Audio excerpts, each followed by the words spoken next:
All right, everybody, welcome to another CyberSec Tuesday. Tonight we have Sporium on here talking about analyzing malicious email attachments. But before we get started, I do want to do a shout out to our sponsor, ArcLight 6.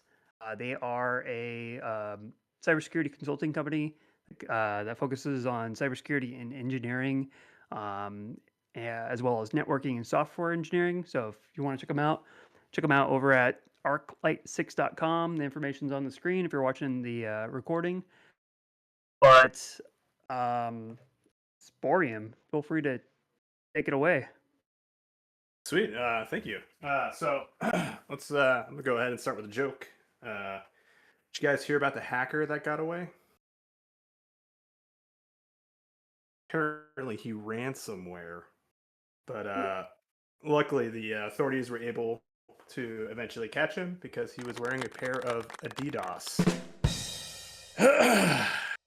My son doesn't find it funny either. Okay, so just a quick overview and of what the talk's going to be about. As was stated, it's about analyzing malicious email attachments. I'll mention it again. I wanted to make this more approachable for something that's not from like an APT or like an advanced threat actor, but something that we would see more.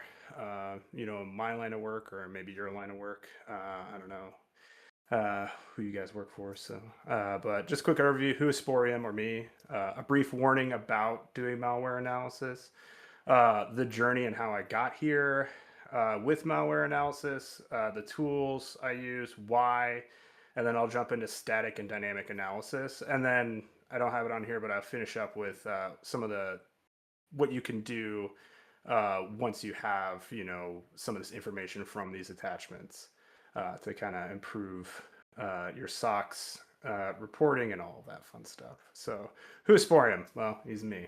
I'm just a guy that likes taking things apart to see how they work, but not in a creepy way. I have a pretty broad background in programming, automation, and IT, and I'm currently working in IT security. You can find me on LinkedIn if you want. Just reach out in Discord and I'll send you my link. And I'm always down to talk about security and learn new things from people as well as share knowledge. I am not a fan of gatekeeping. I think people who gatekeep are awful, especially in this line of business. So that's just my soapbox on that. And just a brief warning, as the saying goes, don't poop where you eat. So if you want to get into malware analysis, always use a dedicated rig that is not your main machine. So I would highly recommend not putting a bunch of VMs on your work computer and doing malware analysis on there, because you could cause an infection. Me personally, at work, when I do any type of analysis, I have professional sandboxes and I use security tools for that. I don't have those tools at home, so I have a dedicated machine that I run virtual machines on in an isolated network, and I'll kind of go over how to set those up. There are a ton of YouTube tutorials, there's guides galore, whatever you can find online. When you're working with this stuff, always be careful. You can infect your network. Luckily, most malware is designed to not launch on virtual machines because it knows it's in a sandbox. But just be aware that you can cause an infection. And just as a disclaimer for myself, I'm not responsible if you let something loose on your network. If you message me on Discord and say, hey, North Korean threat actors have all my bit company's information and are now, want a $10 million ransom. Sorry, I would call the government, not me. So the journey. I'm not an IT security person by trade. When I first started in IT, I just kind of fell into it, like some people. But my first experience with malicious attachments came in the form of HTML files, and I go over a couple of these in this talk. Most of them were coming in and being quarantined by our filter, and I had a few slip through. But thankfully, the ones that got through, users reported them. So I was left kind of wondering, how did they get through to begin with? What techniques were used by the threat actors to do that? And what is under the hood? And what are these attachments doing? So enter Lenny Zeltzer. I'm a SANS alumni. I have 3 GX. I'm working on a 4th right now. so I'm very familiar with their courses. I have not taken reverse engineering malware, but Lenny Zeltzer is the author for reverse engineering malware. He created a Linux distro called Remnix. I think it's been discussed here in the past, but it's a Linux distro used for malware analysis. I kind of stumbled upon his talks when I was trying to figure out like how the hell do you do malware analysis, and I kind of used them as a starting point to figure out what these attachments are doing and what other things, how can I analyze these. We're getting some feedback from somebody. Sorry about that. I'll get that taken care of.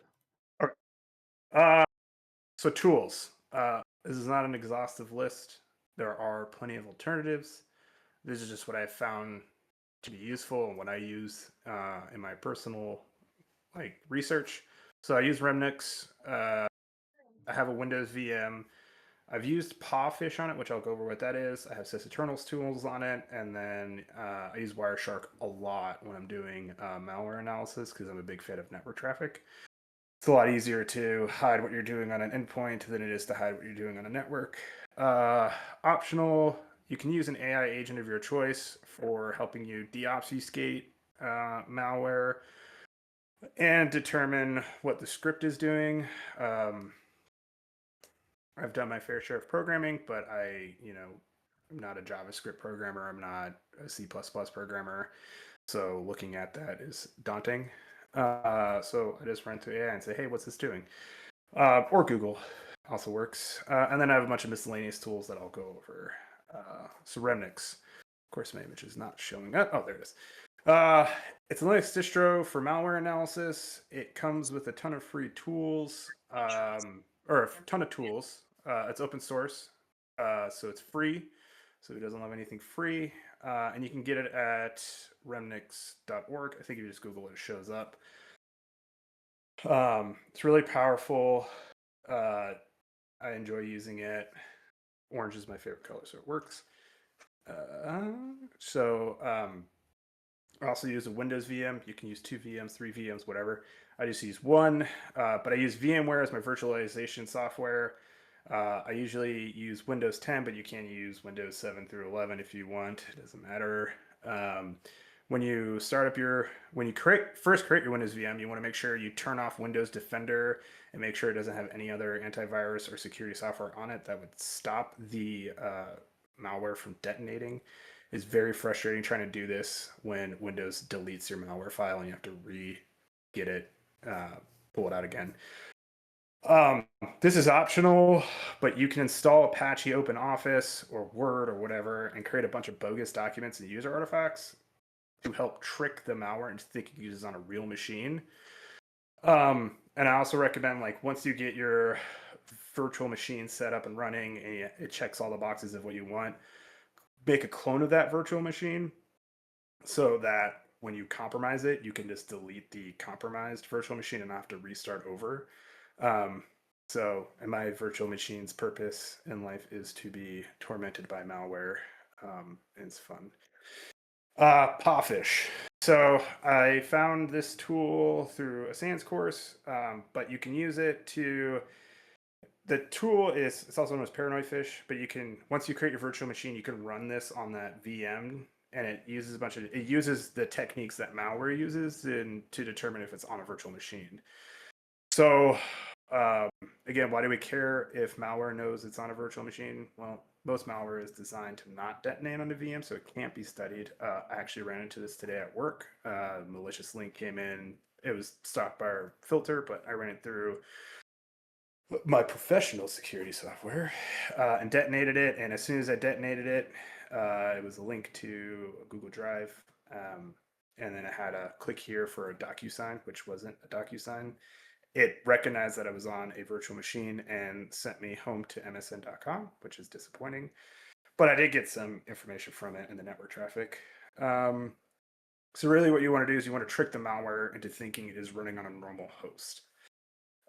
Again, make sure you isolate everything on a separate network. I usually use a hotspot. If you have the money, you can do you can have a secondary ISP, but I don't have that much money.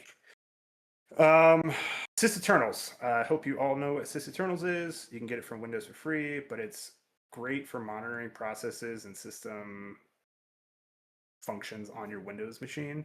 Malware will look for these things, so if you don't want to run sysinternals on your computer, you don't have to.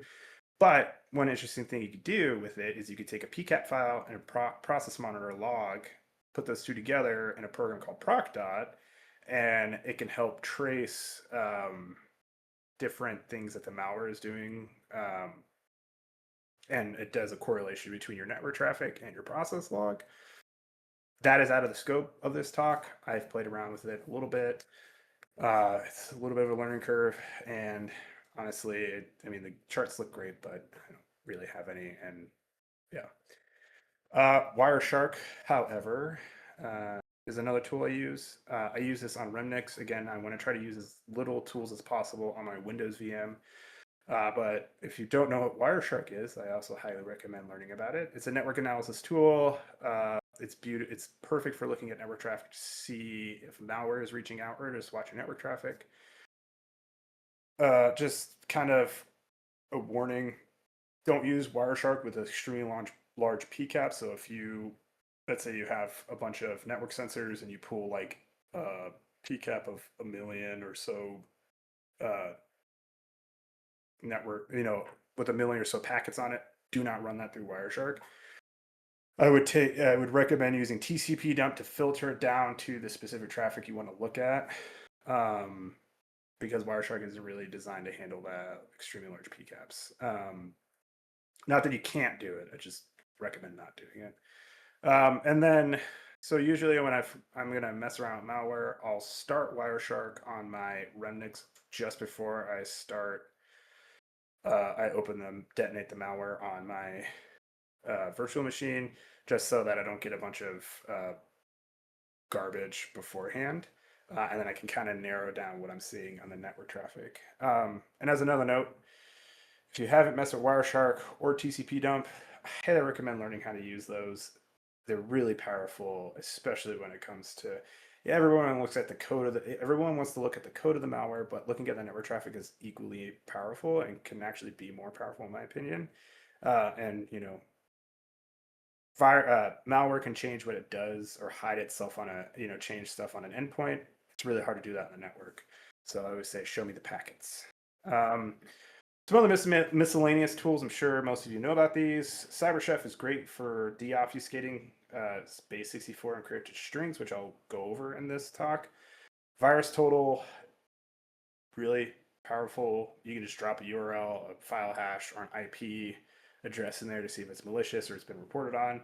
Hybrid analysis, I think it's been bought by CrowdStrike, but it's a free automated malware analysis tool. It's just something else you can use. AI agent, use whatever AI. I like to use Gemini because I have Google, and I don't know, this works well for me. I don't feel like signing up for ChatGPT. Browserling is another really powerful tool, especially if you have a malicious URL. Essentially, you can use that as your VM, and they have a free tier, but you get a limited amount of uses per month. But what it'll do is it'll take that whatever URL string you put in there, and it'll detonate in a safe environment, and then you can interact with that malware. But you have to extract a URL. I'm not sure how far you can go inside browsering with messing around with it, but it's definitely a powerful tool. And then Cape is another tool you can use. It's a sandboxing Linux distro where you can hook it up to other VMs. I haven't played around with it too much, but I'm going to start digging into it, and maybe I'll offer to do a talk on it if I figure out stuff. So why do malware analysis if we have tools that do it for us? Well, it's fun. Besides that, malware can get through tools. You can't always rely on tools. And it's important to understand what's going on with these attachments and other things like the threats attacking your environment, because it helps you with threat hunting and it helps you build rules within your SIM or your IDS or IPS. Like I said, the bad guys love to obfuscate things, and eventually things are going to get through. If you're able to determine what something is doing and you have a SIM set up, You can use the IOCs that you pull out from the attachments, and you can plug those into your SIM, and you can see who else received this email, who else may have opened the URL in this email or attachment. Is anybody else infected? And at the end of the day, cybersecurity is just a massive cat and mouse game. We will come up with 10 different ways to defend our environments, and the bad guys will find an 11th way to get through. Okay, so for this talk, I have two attachments. They're both malicious HTML files. Fortunately, I don't have the original emails that came in. Is they're from an older company that I worked for, so I'm not able to pull them out. But these emails, the subject the emails that I was getting, the subject was something along the lines of you have like a remittance receipt for such and such service, or I've seen a lot of you have a voicemail, click on the link to open it, or click on this attachment to open it. These samples are a little dated, so unfortunately, my dynamic analysis is going to be a little less fun because the sites that are used post exploit are down. But there's plenty of goodies in the static analysis, and I can show some of the network traffic that was generated when I opened them. And as a note, I wanted to make this approachable. The attachments are not, and I stated this before, the attachments are not part of some advanced APT campaign against organizations. They're part of a simple but effective attack method, usually for business email compromise, but they can evade security. I don't know if it's been talked about here, but in recent months, I've seen attackers and I've heard of attackers using Microsoft DirectSend to evade email security, and actually saw several emails come through using DirectSend. So they were spoofing a person's email address and bombarding our network, or hitting users in my company.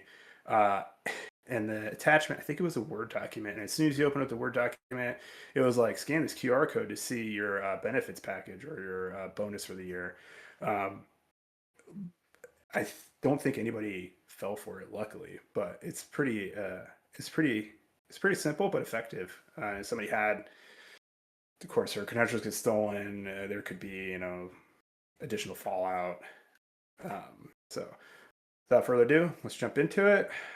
So for the first attachment, it's labeled remittance receipt VN-now. So we do see some urgency with it. And then it had a user's email address in there. So I redacted that. I don't know what CQDM is, but I believe they're trying to make it look more official. And then it was a .html. So again, I've redacted the user's name for privacy. But the first step for static analysis, just open it in a text editor. If you want to really defend your organization against these, just set up a GPO rule that says anything that's a .html, .vbs, or whatever, have it open in Notepad. It can't launch. But we can clearly see in this a ton of obfuscation throughout the script. We have this shimmering sunbeams filtered through heavy clouds, mighty wind howls through towering peaks, and this actually wasn't triggered. This doesn't, like, if I have this on my machine, Microsoft Defender isn't triggered as malware, which is interesting. But again, they're using these comments and weird lines to obfuscate what it's doing. But immediately when I opened this up, I was like, okay, what is this? And then I started kind of picking up things. Well, Ziffer is definitely a base 64 encoded string. equals, this is also a bunch of base 64 encoded strings. And then document, and then these dashes with the star, those are comments. So the more you kind of look at it and take it in, the more you can see, okay, they're obfuscating throughout this with comments and random strings to try to confuse the analyst and the machine. It doesn't take long to look at it and go, okay, yeah, this is definitely malicious. So there's two ways you can de-obfuscate it. You can go ahead and use AI and ask it to de-obfuscate it, or you can do it by hand. I did this one by hand. It was pretty simple. But now it looks a lot cleaner. So it's just a basic HTML script that uses these random base 64 encoded strings to do something. I did rope AI in to have it tell me what the script is doing because I don't know JavaScript or anything like that. But before I go into what the script is doing, I did run the base 64 strings through CyberChef and came up with two URLs. So Zephyr equals this pnkx.lawyers.docnetwork.com, and then whatever this random mandaengineering.uk redirect PHP. The com variable also had the user's email address in it. It was basics. It was also encoded, but I removed that for I redacted that for security or just for privacy.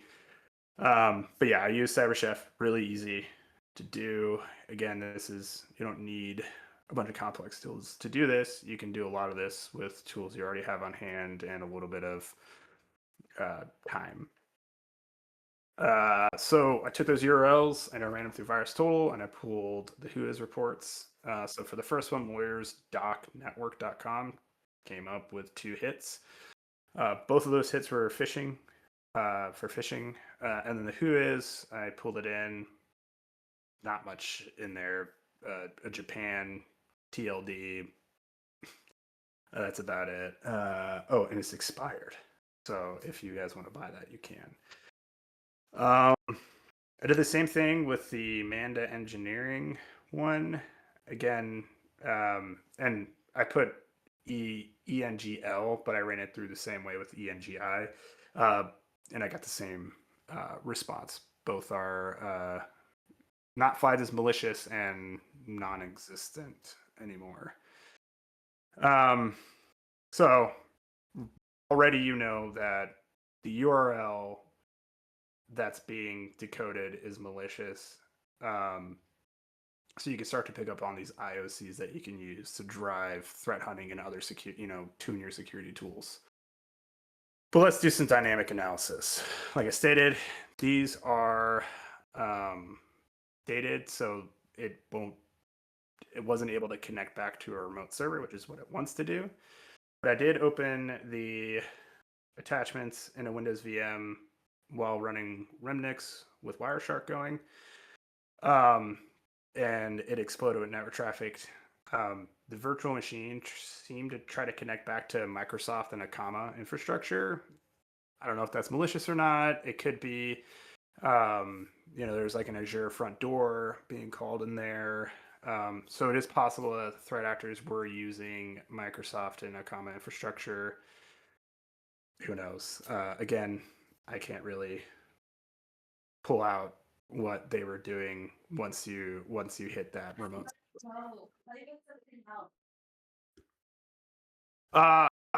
What is it doing? Again, I'm not a programmer, so this is where AI really comes in handy. So I just ran, and you can take this AI prompt. It's really powerful. I think making AI think it's a security analyst is really powerful. But I just said, you're a security analyst reviewing a malicious script sent to you. How would you explain what is happening? And then I dropped the script in there. According to the AI agent, I use Gemini. And from the static analysis, the script is used to send the user to a malicious domain that will fetch and execute malware from a remote server. That malware could just be grabbing the user's credentials and token to do a BEC or data exfiltration, or it could be used to run some type of ransomware attack. As a side note, the script was poorly written according to AI, and I actually agree with them. They had a -- grabber comment in there, and it looks unfinished. And they had 2 different URLs, so maybe one was a backup and the other was a primary. I'm not entirely sure, but I doubt this was used by some advanced group for launching ransomware against the company I was working for. I think it was more along the lines of a BEC. The company I worked for, just background, did business in China, so it's very possible that we were just targeted by threat actors in China, like hacker groups or crime groups. So that's pretty much it for the first one. I'm going to roll in the second one. It's a little more intense to look at. So I'll start with the static analysis. So I ended up having to pop this into an HTML viewer because it was hard to look at. this whole script was one line in Notepad, and then when I opened it on the Linux distro, it was like 2 lines. So I ended up having to copy and paste it and put it into an HTML viewer. But immediately I started looking at it and I was like, I don't even know what the hell. I see hex, I see constants. It got really convoluted. But then I saw parameters and I saw a user's email address and a token. So I'm like, okay, that probably not good to have that in a malicious script. And then I saw URI. Well, it's the URL. So I started to pull this out and deobfuscate it using CyberChef. And similar to the first attachment, we saw base 64 encoded strings hidden throughout the script. I was able to combine those and pull out this URL from it. So there's also an email address and a token included in there, which makes this more devious. So it is possible that the user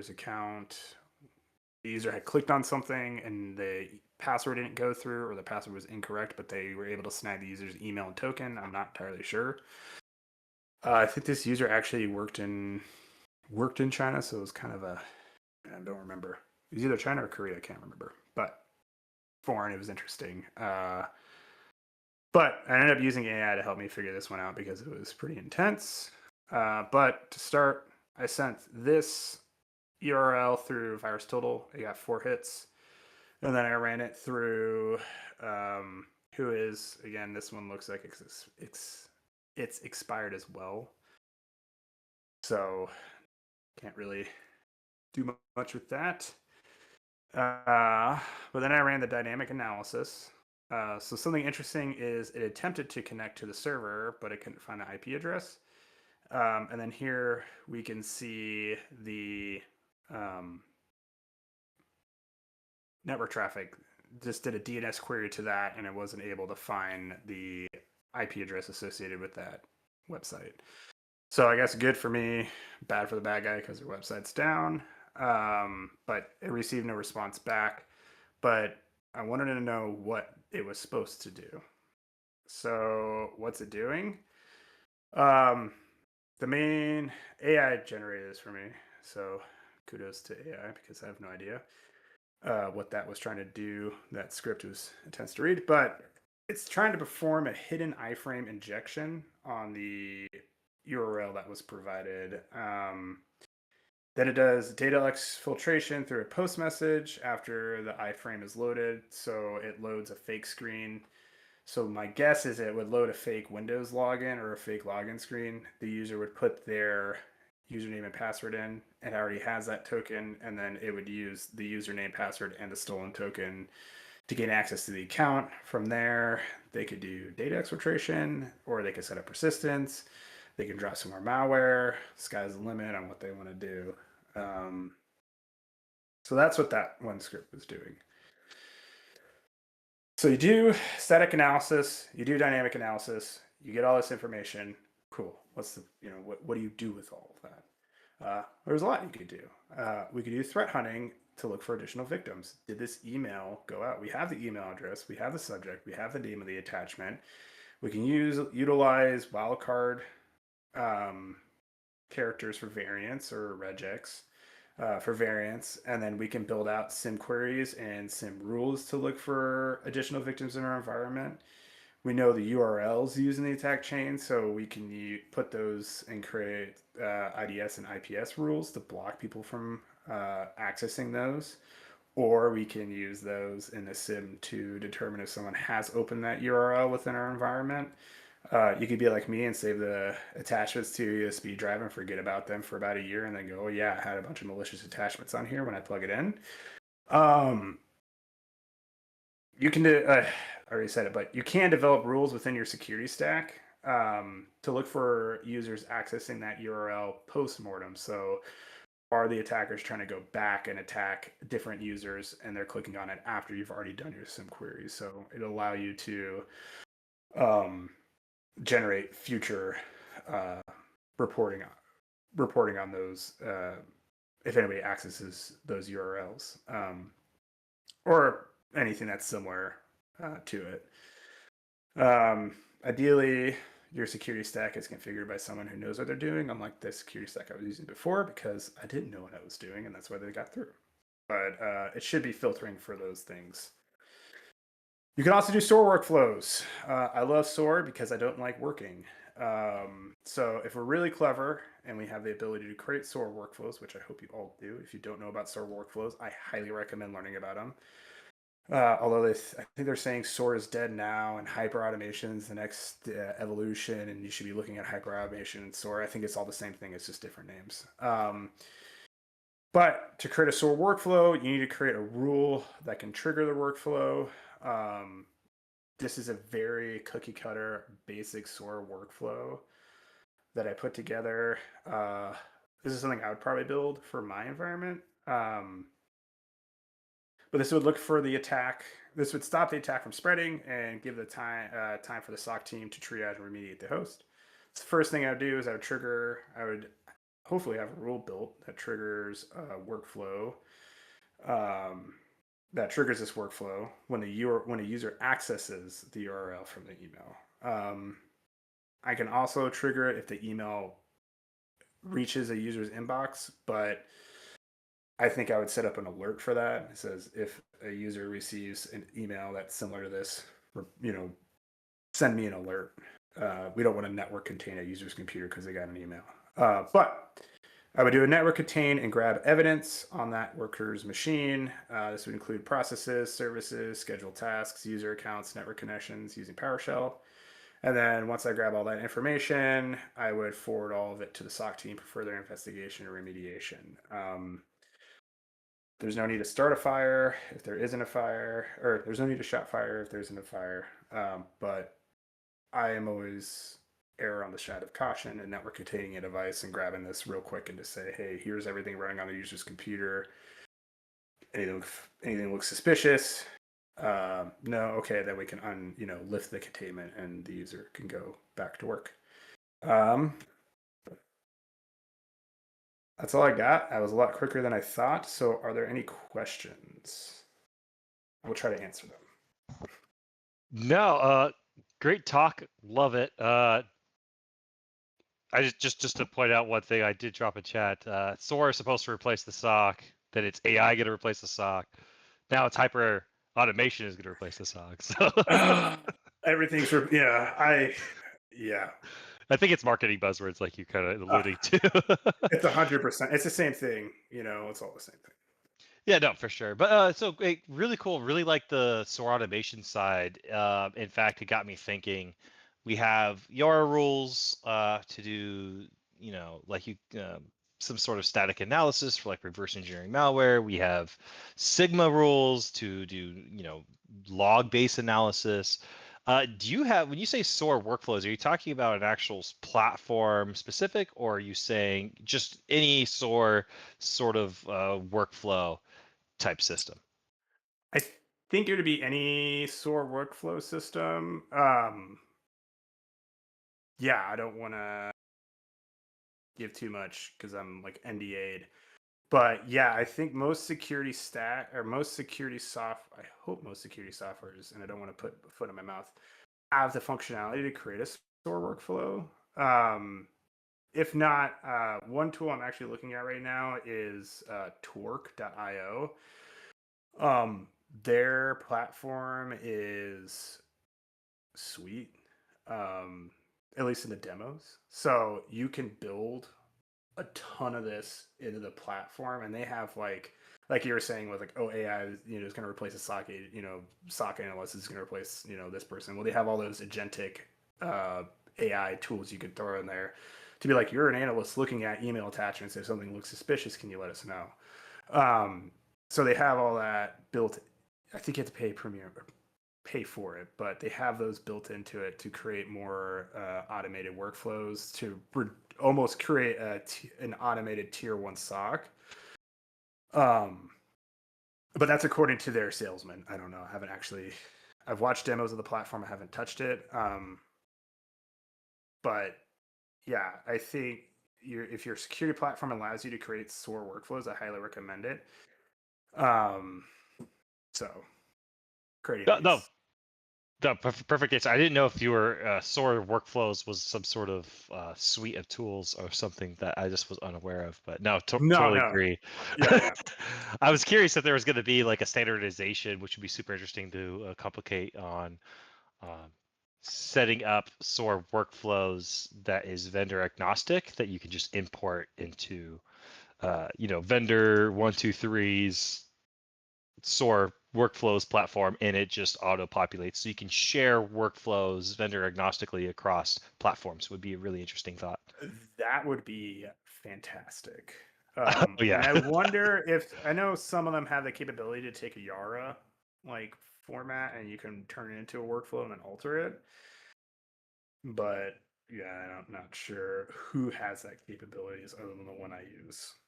I was just googling it as you were saying things, and there's a couple people that have like here's workflows, but it's like here's a PNG, here's a Yeah, markdown, which is and good. Like it gives you a starting point to think through, but then you have to engineer that into your actual pipelines and et cetera, et cetera. yeah, and I think that's one of the difficult things about this, because if you're getting like, if the attackers are changing the URL, if they're changing email addresses, if they're changing, you really can't focus on signature based. You have to go to behavioral based, and it becomes a lot more difficult. But if you know that a URL is bad, then you can create a sim query and just have you could, if you want, have a massive or statement that says if it's this URL or this URL or this URL. I'm not sure if you want to do that. That's not the most intuitive way to do it. Yeah, I think I think it's more based on behavioral analysis is something to be more. I think behavioral analysis is the future of this. So Totally agree. I was just curious. That's all. yeah. Fair, fair. Awesome. No, thank you. Mhm.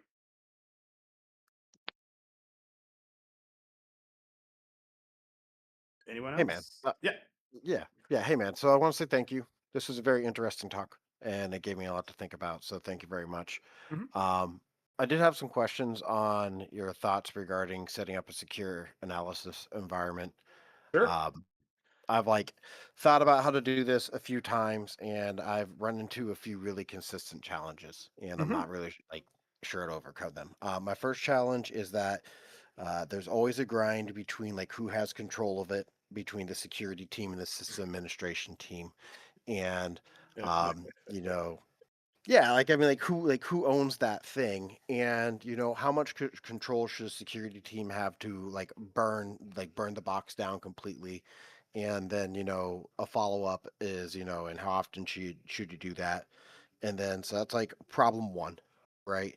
And then problem two is that a lot of times I'm getting I know this is not best practice, it's just the way it is. I'm getting, the stuff to analyze in an unencrypted format and I have to access it somehow, right? Which means I'm putting credentials into a platform at some point in time. It just doesn't feel right.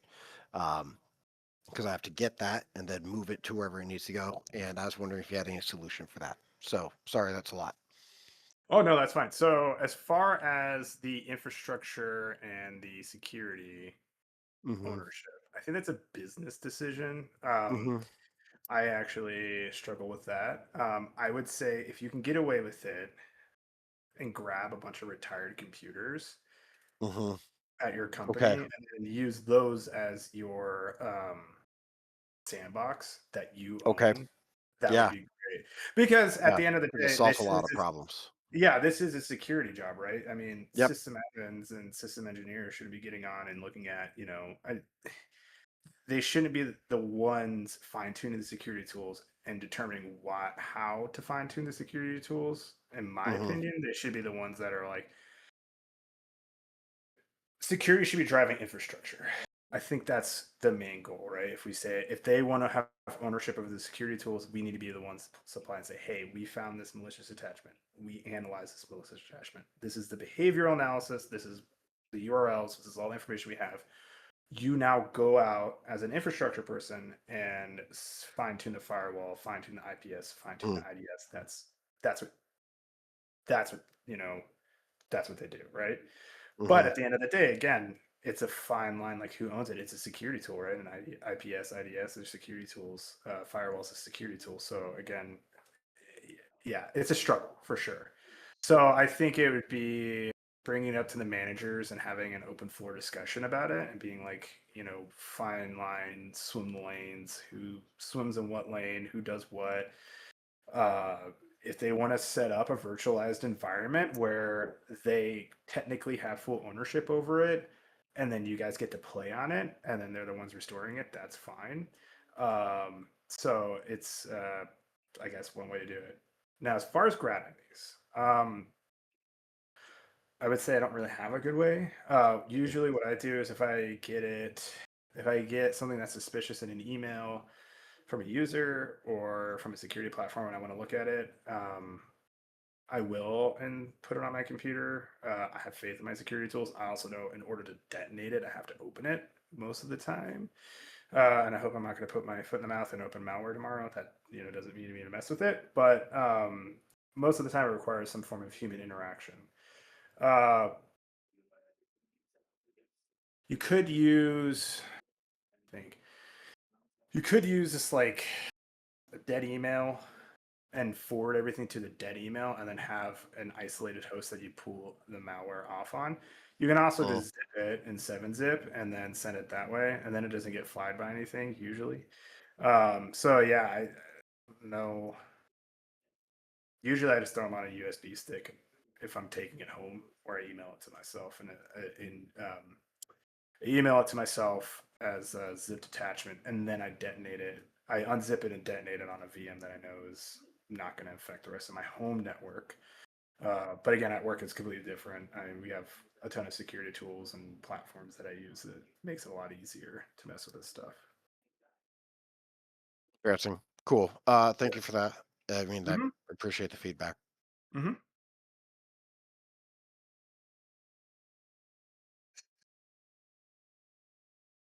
Anyone else? I got a question. Yeah, great talk, Sure. by the way, man. That was Mm-hmm. awesome.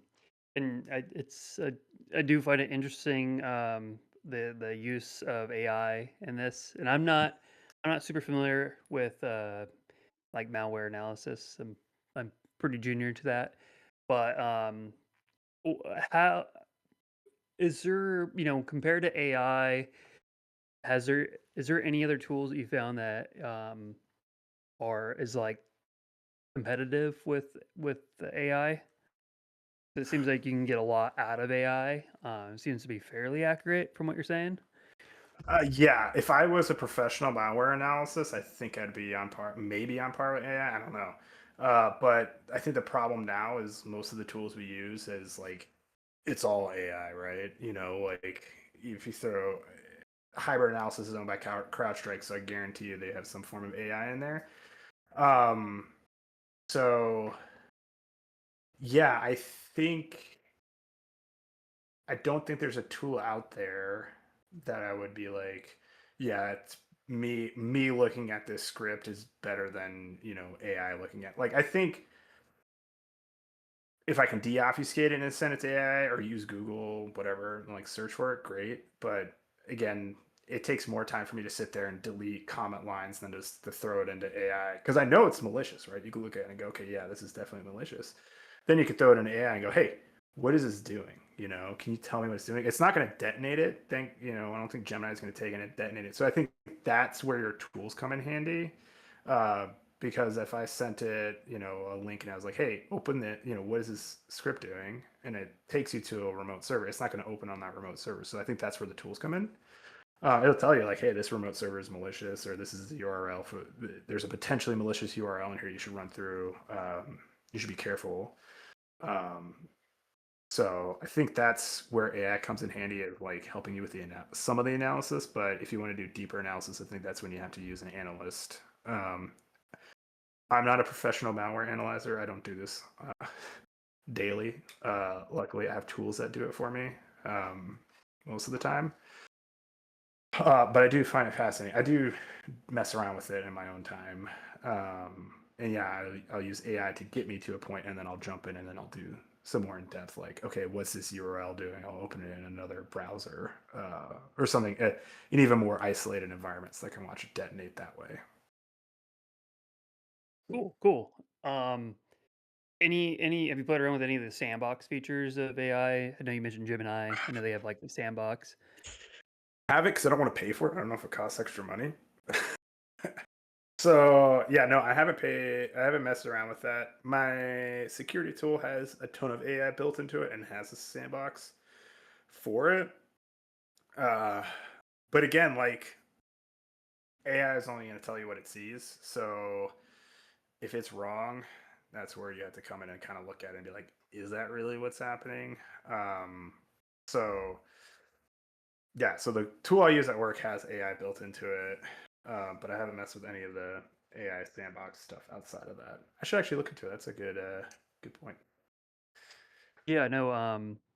So Claude Code's got a really cool sandbox, and I know Gemini does too.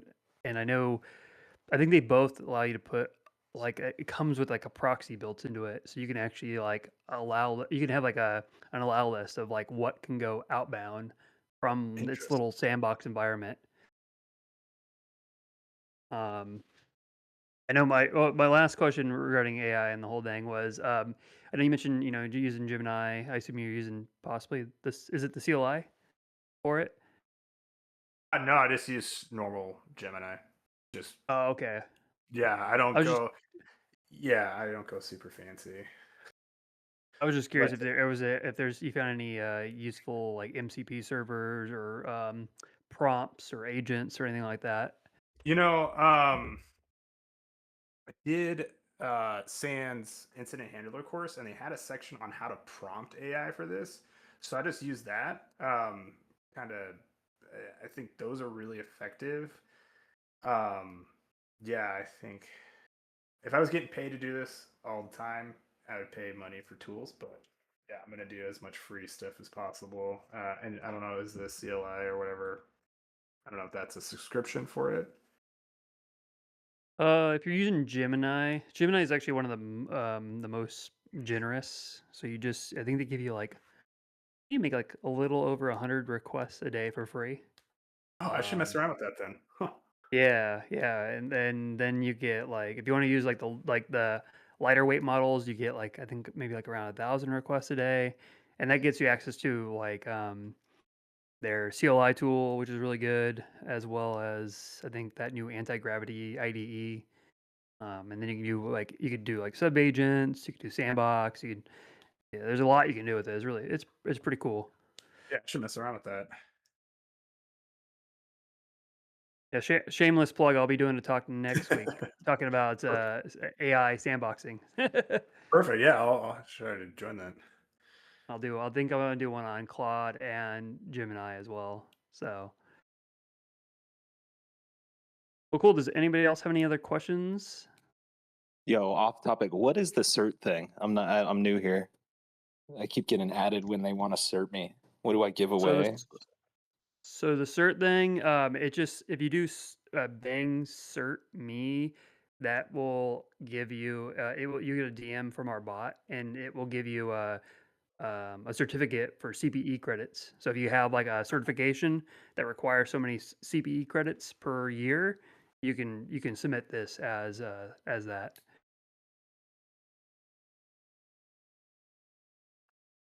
So officious. Yeah, I'll see you tomorrow, IRL. Cool. Yeah. Yeah. Just so everyone knows, we don't want to store PII, so we just hash the image, and that's all the things that we keep. So if any of the organization's crediting bodies come back and ask us if it was present, we'll just check the hash. We do have to preserve the hash by sending it to you in a zip file, so that's why Discord's going to get angry and say you're downloading a zip. But I'm working on version 3 of that, by the way. So I'm going to try to set up like a CA and actually do a signed PDF version of all this. But Are you just like running a Python script that's like doing API calls to the channel, or I'm just curious. I've built a couple Discord bots. Yeah, so basically how it works is it just checks whenever I start the cert bot, it's just checking that channel that it started in. Anytime that someone types in cert me, it's going to DM them and ask them for the input. We have input sanitization, so don't be too, it's very strict and annoying for security. But what happens is when you type in the cert, all it literally does is takes that image and puts it on the point on the image, and then compiles the image in Python, and then hashes it. We store the hash for the session only, and then it DMs the person back with their zipped hash verified file.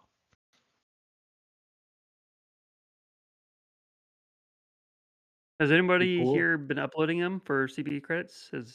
Just curious if anyone's got any pushback. Yeah, I've been using them for CISSP. Yeah, I will also say we have never had an ask from any crediting body yet to confirm. So They're waiting the- for it. They are ready for when it happens. Anyone who tries to fake it, they got you cornered, bro. You don't got the hash, you're gonna be smoking resin. yeah, so we have yet to be asked, but we looked up all the rules, and this is like probably like what, something like a couple of years ago we started this.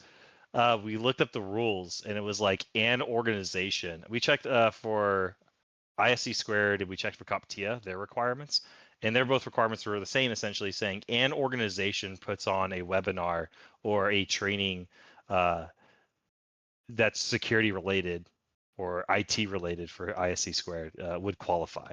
So we're like, all right, cool. So then Sean and I just became an organization overnight, I think, essentially. Really overdrafting that. So we could actually just provide these vouchers. At first, I think we were trying to like collect it via like Google form, but then we were like technically restoring PII if we kept people's names. We didn't want to do any of that. So we developed the bot to just not have that problem for us at all. Yeah, I just want to do a quick shout out too. I don't know if that's the real TJ Noel on the channel, but if it is, I got to give you props. You helped me pass my OSCP.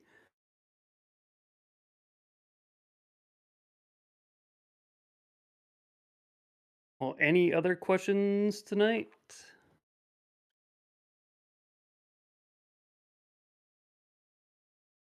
Come on, you want to. Okay, fine. I want to ask. So what do I need? So what do I need to do to become an organization? Do I need to like, I don't know, file any official paperwork, or do I just say I'm an organization to myself and that's it? So what we did is we actually became a general partnership. So Okay. we became a legal entity in Yep. that sense. Yep. But I think what is an organization as defined by that? I don't know. I think many that's kind of the big question. To just play it safe is we just filed as an organization essentially. But yeah.